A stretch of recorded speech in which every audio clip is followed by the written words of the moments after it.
All right. Well, it's great to be together again. If this is your first time with us, my name's Lou.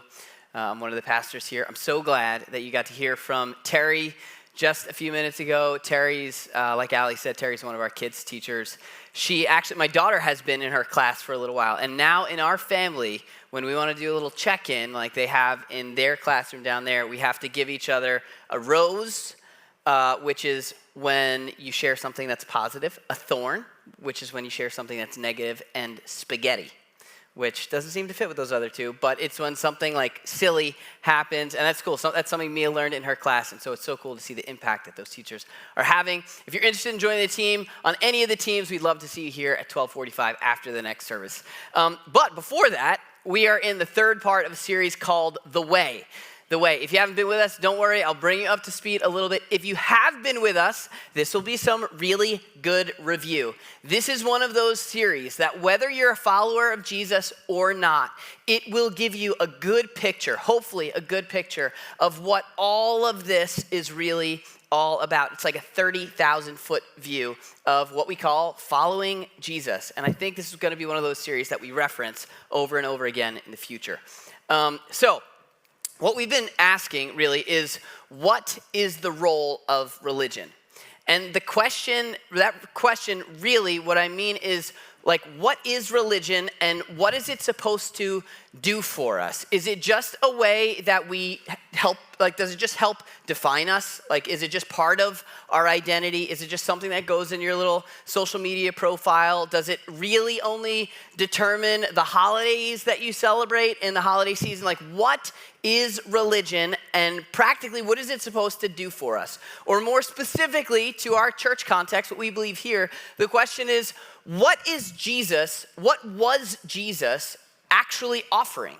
Like, what was he hoping we would walk away with from everything that he did?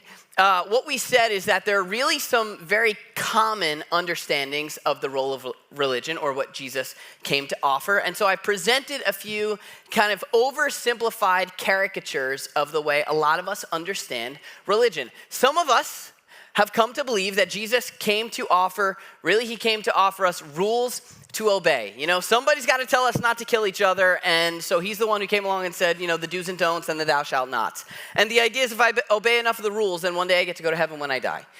And others of us have come to believe that Jesus really came to offer us beliefs to adopt. And what I mean by that is that he came to offer us ideas about God. And if we adopt the correct ideas about God, then one day we get to go to heaven when we die, right? Someone had to come and make sense of all this. And so we've got to have the right ideas, beliefs, doctrines about God. And then others of us maybe grew up in a tradition where it felt more like practically he really just gave us a bunch of religious boxes to check. You know, there's certain places we go at certain times of the week, or certain ages we do certain things. And if we check all those boxes, then hopefully if we check enough of the boxes, then we get to go to heaven when we die. And what you may have noticed with all of these understandings is that really the lever, the motive, the why is we get to go to heaven when we die. But Jesus came to offer us something different. Jesus came to offer us, anybody know, come on, week 3, a way to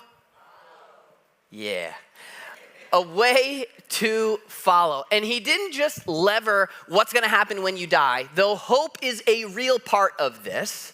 He talked about what happens today when we're alive. In fact, this word for way, it's the word road or path. The implication is that it's leading somewhere. There's a destination. And what he claimed is that following his way led to life more abundantly, life to the full. What you and I deep down are yearning for most. And so to make sense of all this, of the way to follow, we took a little trip on the Magic School Bus, and we talked about the ancient relationship with a rabbi and a disciple. Rabbi means teacher or master, disciple means student. And this was the system that Jesus stepped into 2,000 years ago. I know this isn't the most exciting information, but it's important that you have an understanding of this to make sense of his way to follow. A rabbi would invite people to follow his way, and those people would be known as disciples. Disciples would be with their rabbi, and the hope was that eventually they'd become like their rabbi and do what the rabbi did. And so disciple-rabbi relationship was important because the rabbi presented the way to follow. Jesus was a rabbi. There were other ones. He was a rabbi, and he invited people to come be his disciples. And today, we're still invited to be his disciples. Like, he didn't have a word for Christian. Nobody was using that word at that time. Or like believer or religious person. The word he used was disciple, like come follow my way. And what he claimed was that it led to life more abundantly, or life to the full. We said last week that the first goal of a disciple, like what a disciple was doing, a disciple was with their rabbi. That was the key word last week, with their rabbi. And so if you want to be a disciple of Jesus, you've got to be with him. That is the place to start, with him. Now, we've run into some issues with that, right? Because he's not just like here, like I'm here, or like Allie and Terry were here. You can't poke him, can't pinch him, right?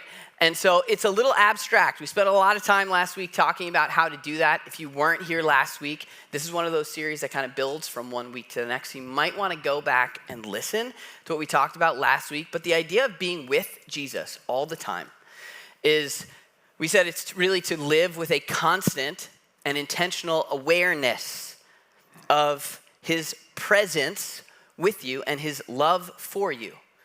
It's with him in the passenger seat, his presence with you. It's like the song we were singing just a few minutes ago. I find all I need here in your presence, Lord. Like this all kind of comes together. Or if this is too much for you, like it's too much for me, then the big thing is to remember that he's with you and he's for you. The one who's with you is the one who's for you. The one who's for you is with you. And there's something about that. Living with that awareness can be life-changing. If you've been doing our 40-day challenge, we'll talk more about that later. If you've been doing it, you know there's something about bringing your awareness to that that changes you in the moment. So a disciple was with his rabbi, and we need to be with Jesus. Today, we're talking about the second goal of being a disciple. And this is another big one.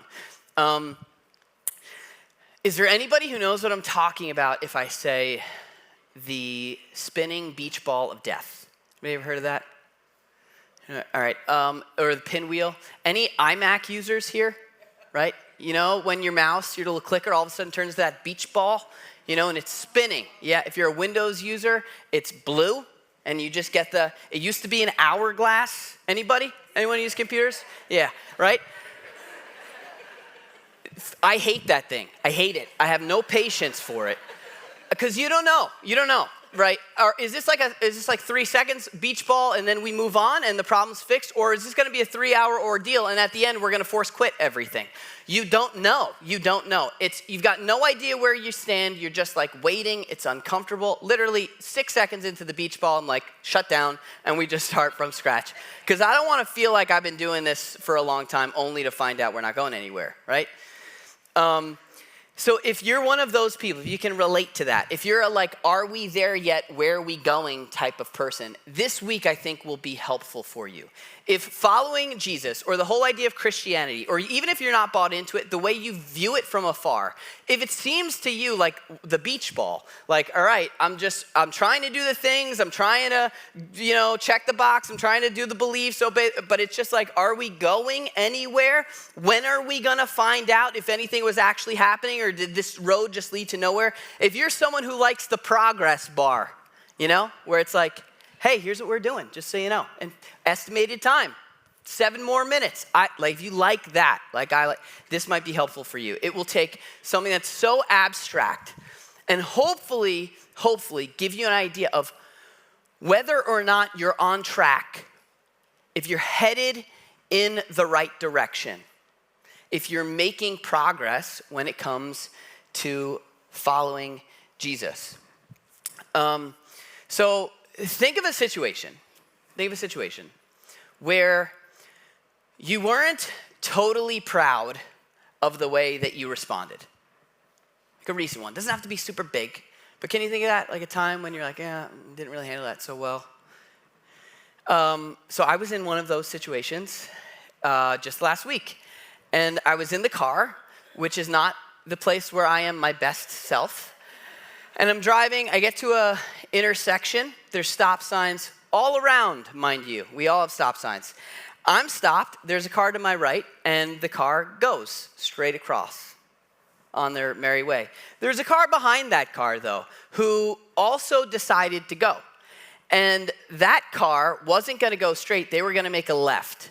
And it wasn't even a nice left. It wasn't like a right angle left. It was like a short left. And so I'm sitting there in the car with my wife, Allie, and I'm thinking it's time for us to go. And there's a car coming straight toward us as we begin to proceed into the intersection.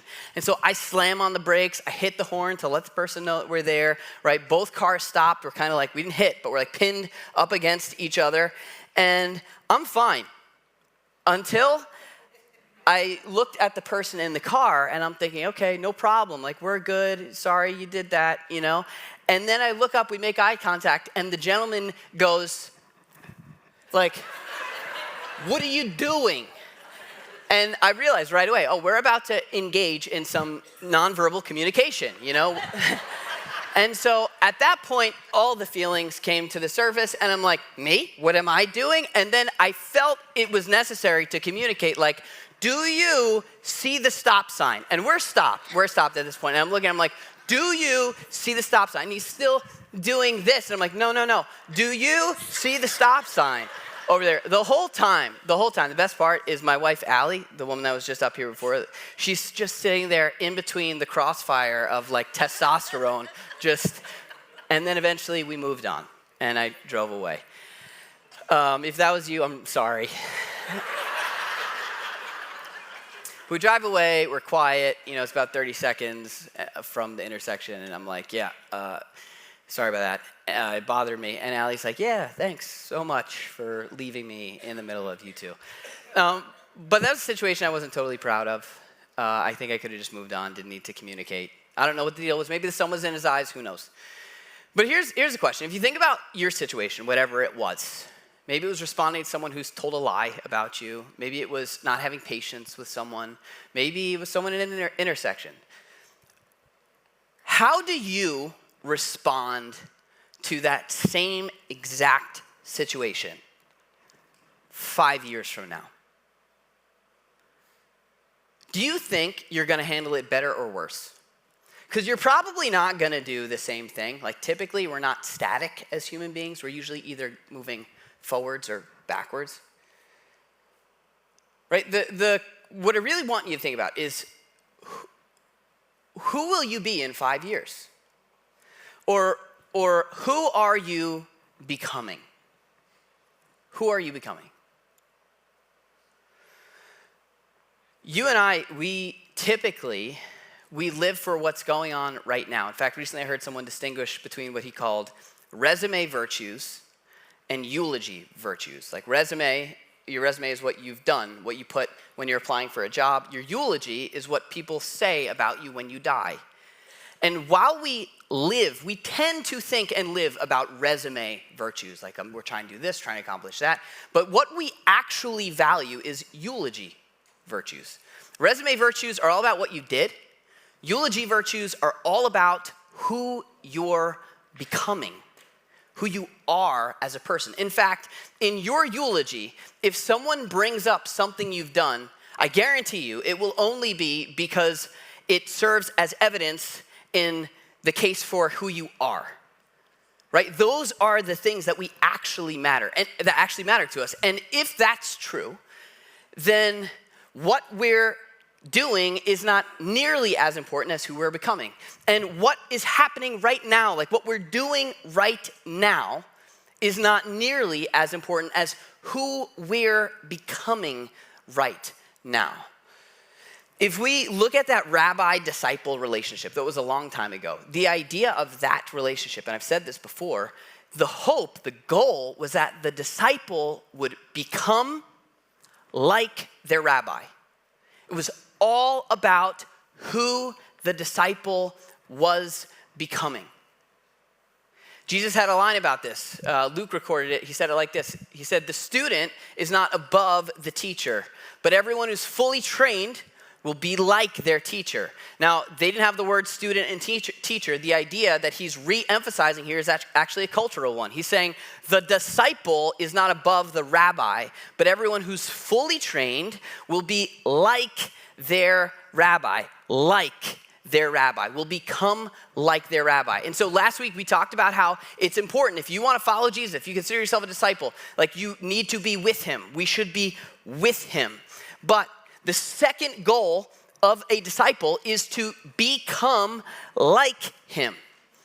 Or you might have caught on to this last week, it's being with him for the sake of becoming like him, of picking up his way of living, of seeing problems, of dealing with difficulty, of dealing with hard people, of caring about people. It's being with him for the sake of becoming like him. The Apostle Paul, who wrote a lot of letters after Jesus was gone, he re-emphasized this point several different times in several different places, though he didn't use the same language. He said, for those God foreknew, he also predestined. Now, this is a really theologically heavy verse, and a lot of people debate about like, well, what does this mean, foreknowledge and predestination? But if you get stuck there, you miss what the point of the verse is. He says, for what? To be conformed to the image of his son. That's Jesus. Meaning the idea is formation. He said it in another way just a few chapters later. He said, so if that's true, like then do not be conformed to the pattern of this world, because the world will shape you, right? Like don't do what everybody else is doing just because everyone else is doing it, but be transformed by the renewing of your mind. The whole goal here is to become like him. If you're wondering where the way leads of following Jesus, it's the road to transformation, of becoming like him. This is the goal. This is what it's all about. And this should hopefully make following Jesus feel to you more like the progress bar than the pinwheel. The question is, am I becoming more like him or not? Now, it's important to stop and make the point that what we're not talking about is what makes you right with God, right? We've talked about this a lot here. You are accepted, you're embraced, you're admired, you're valued with all of your issues, with all your doubts, with all the mistakes you've made in your past, with the mistakes you made in the minivan on the ride here, like all of it, you are completely embraced and valued by God. But then from there, it's like, well, where are we going, right? And this is the way. This is where the way leads to transformation, to becoming like Jesus. It's not to earn your place with him, but this becomes the point. And so this should be the progress bar. If you're wondering, am I on track? The question is, who was I 5 years ago? And am I becoming more like Jesus? So, okay, maybe you're hearing that and you're not sure about it. Maybe you're skeptical of it. For me, the first question would be like, if me 15 years ago was hearing this, I'm like, I don't know if I want to be like Jesus. And what does that even mean? You know, am I going to be able to go walk on the Great South Bay? Right? Like, what do I got to grow my hair long? Tried that. Like, what's the deal here? What does it mean to be like Jesus? What part of us is becoming like him? Is it just saying, what would Jesus do in every single situation? Is there more to it than that? Well, Jesus laid this out for his disciples at the Last Supper, like right before he leaves. He explains very clearly what he's like. He says this. He says, by this, everyone will know that you are my disciples. Now hold it right there for a second. If you've been with us for a while, you might know what he's going to say next. You might have heard this before. But in light of your understanding now of what a rabbi and a disciple looks like, for a rabbi to say, my disciples will be known for this, was his way of saying, this is what I'm known for, right? And so what he's saying is, by this, everyone will know that you're my disciples by the way that you love one another. If you love one another, this is the defining trait of a follower of Jesus. This is what it looks like. what he's trying to do is not make us super religious people that know all the Bible verses. He's turning us into people of love. This is the thing. People who are more and more loving. He's like, people will know you're my disciples if you love the way that I do. It's willing, it's wanting, it's working for the good of others at the expense of yourself. Like putting others before yourself. Now, that's countercultural. Like, what he's not saying is he's turning us into really nice people. That's like, we like that. That's a warm and fuzzy idea. We all want to be a little nicer, right? But seeking the good of someone who does not care at all about your good, that's not natural, and that's hard. But that's what gave these people the ability to like literally change the world. And that's what made this so enduring. It wasn't just nice people. Now, people of love, all right, maybe for you, well, we talked about this last week. Love, it's kind of like Hallmark card Valentine's Day vibe. And if that's not your jam, then it's being the kind of people who are for people. For people. Last week, Jesus talked about how his spirit was the advocate. Advocate is someone who's in your corner. This is what it looks like to love people, to be in their corner, to be behind them, supporting them, concerned for them. This is also why we say, like a little side note here, this is why we say here, we're a church for people who don't go to church. That's just not like a cool thing or something that, we think is fun. This is the idea. We're for people who go to church, but also people who don't go to church. Because this is what Jesus said would define his followers. They'll be for people. They'll be people of love, whether those people are returning that love or back or not. We're being formed into people of love. In the book, Practicing the Way, I've quoted it a few times so far in this series. Great book, check it out. John Mark Comer, the author, he writes this, and this is specifically for people who already follow Jesus. For me, this is extremely insightful. Hopefully it will be for you too. Here's what he says. He says, the single most important question is, are we becoming more loving? Not, are we becoming more biblically educated? Or practicing more spiritual disciplines? Or more involved in church? Those are all good things, but they're not the most important things. He says, if you want to chart your progress on the spiritual journey, test the quality of your closest relationships. Would the people who know you best say you're becoming more loving, more joyful, and at peace, more patient and less frustrated, kinder, gentler, softer with time, and pervaded by goodness? If not, he says, then no matter how well you know the Bible, how many books you read, how many insights you amass, or how many practices you build into your life, you're not on track. This is where the road leads. Following the way of Jesus leads to becoming a more loving person. Now, if you have been paying attention over the past few weeks, and even with how we first started, I mentioned in the beginning, following the way, Jesus said it leads somewhere. It leads to life to the full. I also just said that following the way of Jesus leads to us becoming more like Jesus. So, which one is it? It's both of them. Right, think about this. The life that you and I are looking for, what we were made for, what we want most, has so much more to do with what's happening within us than what's happening around us. It has so much more to do with who we're becoming than it does what we're doing. Right? Like just imagine, you have whatever you have times 100. Like you've got more money than you know what to do with, you got all the opportunities you want, and you're still going after more. Would you rather that? Or would you rather be like Jesus? Meaning, like live on a foundation of contentment, like genuinely pleased with what you have, with a feeling of abundance and enough with what you have. Or would you rather spend your life on the hamster wheel just trying to get more? Would you rather have circumstances change around you so that finally everything's okay for a minute? Or would you rather be a non-anxious presence in a world of chaos around you?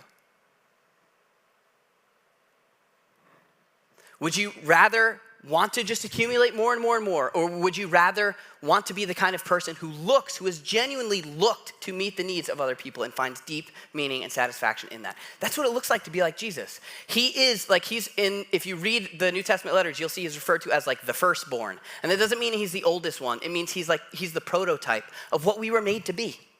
He is the picture of what you and I are yearning to become. And this is what it looks like to follow Jesus, to become the kind of person who is a person of love, a person for people. And so if that's true, right? If you're sold on that, then, and you want to get there, the question then is, how do we get there? We got to start back at the question we started with. Who are you becoming? Who are you becoming? Like, what got you to who you are right now? Or to take this a layer deeper, what's forming you? Meaning, what's determining who you're becoming? What has determined why you are the way that you are right now? According to people who study this, formation happens largely in 3 areas. There's largely 3 areas that got you to be the way that you are. You're welcome to disagree with this, but here's what they say. 1, it's the people in your life. The people in your life have formed you. Your parents have helped form you. They may have done things that you've adopted, knowingly or not knowingly. They may have done things that you have chosen to not adopt because you're like, I don't want that. But that's still a product of the people in your life. Right? We tend to become like the people that are around us. People are a huge part of our formation. The second thing that forms us is the stories that we tell or the stories that we come to believe. Now, I'm not talking about Jack and the Beanstalk or Goldilocks and the 3 Bears. I'm talking about like when we go through an experience and from that experience form beliefs that help us make sense of the world, these become stories that are part of who we are. So I'll give you an example. If as a child, you go up to a dog because you're like, that dog's so cute, and you reach out your hand to pet the dog and the dog bites you.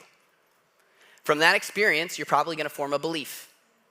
And the story that forms in your head is dogs are mean and they bite. And probably, unless you're very intentional, you're probably gonna grow up with a fear of dogs. Because it's a story that we've learned to tell that's changing the way we see the world. Some of you, I'm sure, have been bitten by church people. And a story formed that day. Like those people, they just can't be trusted. They're not real. And that whole thing must just be a load of baloney. The stories we tell. 3 are the habits that we adopt, the things that we do. What we do intentionally, we eventually do automatically. Like I'm willing to bet you've got some people in your life that are super grateful. And you've probably got some other people in your life that tend to have a problem with everything. Right? And you can give them something and you know which one's gonna be like, oh my gosh, and just thrilled. And the other one that is, you're gonna be like, oh, do you care that I just, right? That's because it's a habit. There's brain science behind this. Neurological pathways are formed in your mind every time you do something over and over again. So literally, they form you. These are the things that got us to where we are right now. And if this is true, then these areas, if we want to become like Jesus, and if being with Jesus is for the purpose of becoming like Jesus, then these 3 things need to be things that are contributing to pointing us in the direction of Jesus, being with him. Right? If the people, stories, and habits in your life are bringing you closer to him and helping you live life with him, you will begin to become like him. Right? So people, this is why we have groups here. To get you in contact with people who are going to help your faith, not hinder it. It's also why we have a team here. Like the team is amazing, they do tons of stuff, they make a huge impact, but it also, talk to someone who's on the team. They'll tell you, it starts to feel like a family. Like this feels like I'm known here when you're working alongside someone. People will form you. Stories. We try to consistently challenge the stories that are within you, the stories that are determining the way that you see the world. It's what's happening right now. Right? That's why we have teaching here, to question the things that you and I have come to believe as true and to hold them up to what we believe is true. and question the way we're seeing reality. Maybe there's something more to following Jesus. Maybe it's not as bad as I thought it was. Maybe it's not restrictive. Maybe it's actually liberating, right? These are all beliefs we're challenging. It's also why we try to point people in the direction of counselors and therapists who will help you identify core beliefs that are determining the way that you're viewing the world. But if these stories are pushing us away from him, we shouldn't expect to become like him. Lastly, the habits that we form can either push us toward him or away from him. Watching the service online is a habit that will bring you closer to him. Attending in person is a habit that will bring you closer to him. When it becomes part of a routine, you watch, it will begin to shape you. And not just like weekly habits, but daily habits. We started the 40-day challenge last week. Over 500 people have been doing this over the past 7 days. It's been unbelievable. The 40-day challenge started with a startup and a check-in. It's either a text message or an alert on the app. And you know, if you've been doing this, you'll get a little like ding in your pocket, you take it out, and it'll give you a verse and tell you to pause for 10 seconds and, put something in God's hands. Or practice gratitude for, this morning was write down one thing that you're grateful for. You know what's amazing? And you know this if you've been doing it. That simple act that literally may have taken 15 seconds to direct your attention to him has the ability to change at least the next several minutes of your life. And if this becomes a habit that you're not doing just when you get a text message, but it's something that's encouraging you to bring your awareness to him all throughout the day, the impact that can have is immeasurable. In fact, I was just talking to somebody this week who's in my group. She was like, do you realize? She's like, 500 people, every single day, 500 people are getting a notification, and at the same time, roughly 500 people are stopping and choosing to be peaceful. Do you realize the extent of that impact when you multiply it by 500? Like the ripples of goodness that come from little things like that. Like that's where I think you and I can start to get a picture of what Jesus was talking about when he said his followers could change the world. It's when this becomes more of a regular habit. If you want to join our 40-day challenge, there's less than 40 days, but you can text the word REMAIN to this number or scan the QR code and download the app. But the idea is that you become like him by being with him. Like him by being with him. And I would argue, like this is what we're all after. Even if you don't believe who Jesus is. Like if you don't believe he is who he said he is. Like are you not after more internal peace? Are you not after like deep-rooted joy? Are you not after patience and life with purpose? It comes from being with him. I'm going to ask the band to come back up here. We're out of time. But I want to leave you with this quote. It's a long one, but it's worth reading. It's from a guy named C.S. Lewis. About all of this, here's what he says. He says, there's no other way to the happiness for which we were made. Good things as well as bad, are caught by a kind of infection. He says, if you want to get warm, you must stand near the fire. If you want to be wet, you must get into the water. If you want joy, power, peace, life to the full, you must get close to or even into the thing that has them. He says, they're not a sort of prize that God could, if he chose, just hand out to everyone. He says they're a great fountain of energy and beauty spurting up at the very center of reality. And if you're close to it, the spray will get you wet. But if you're not, you'll remain dry. He says Jesus came to this world and became a man in order to spread to other men the kind of life he has by what I call the good infection. Every Christian is to become a little Christ. He says the whole purpose of becoming a Christian is simply nothing else. We become like him by being with him. This is what it means to follow that rabbi.